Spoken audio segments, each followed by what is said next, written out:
Hello hello, एक आवश्यक सूचना।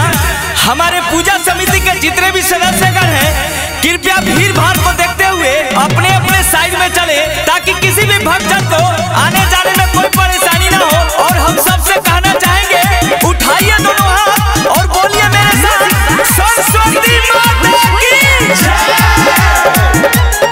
नवयुवक समिति दबंग बटे हो, एकजुट विद्यार्थी के संग बटे हो। सुनो, नवयुवक समिति दबंग बटे हो, एकजुट विद्यार्थी के संग बटे हो। आगे तो कर लेता है मुझसे पहचान लीजिए।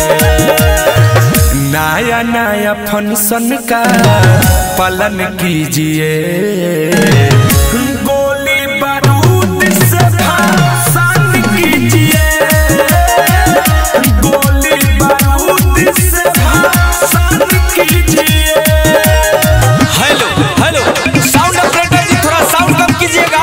और हमारे पूजा समिति के जितने भी वॉलंटियर हैं, हम उनसे कहना चाहेंगे कि सभी को अबीर लगाएं, और जो अबीर नहीं लगा रहे हैं उनसे कहना चाहेंगे कि आर करम न त पार करम, अजय अबीर ना लगवाई ओकर का पार करम। पठइल बफाठा हो, बोली जे कर पछली काटा हो, रास्ता भर बमबादी होई, लागी न सुन सनाटा हो। जवन कोडी डिस तरफ तबाल होई हो, बाही खून के धारा में जल जाल होई हो। सीना से सीना सटाए गम कर जान लीजिए।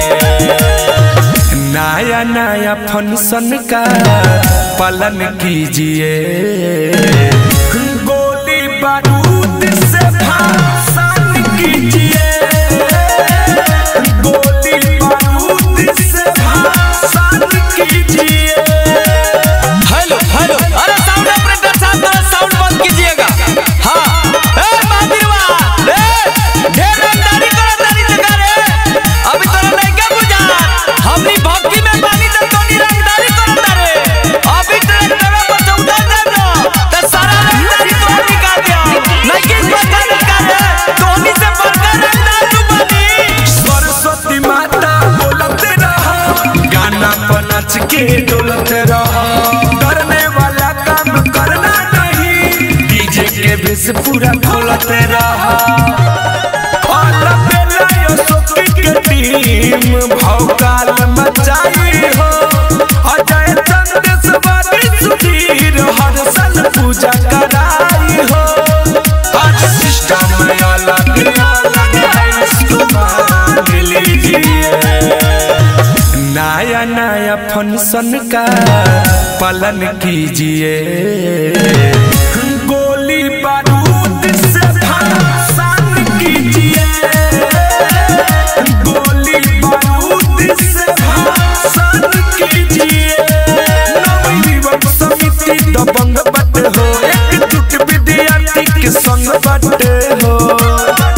आगे तो कर लेता है मुझसे पहचान लीजिए।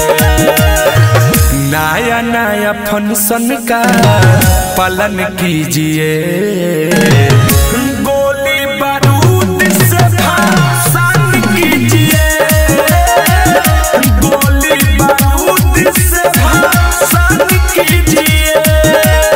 ज्योति रिकॉर्डिंग स्टूडियो, घोड़ा सहन महादेवा।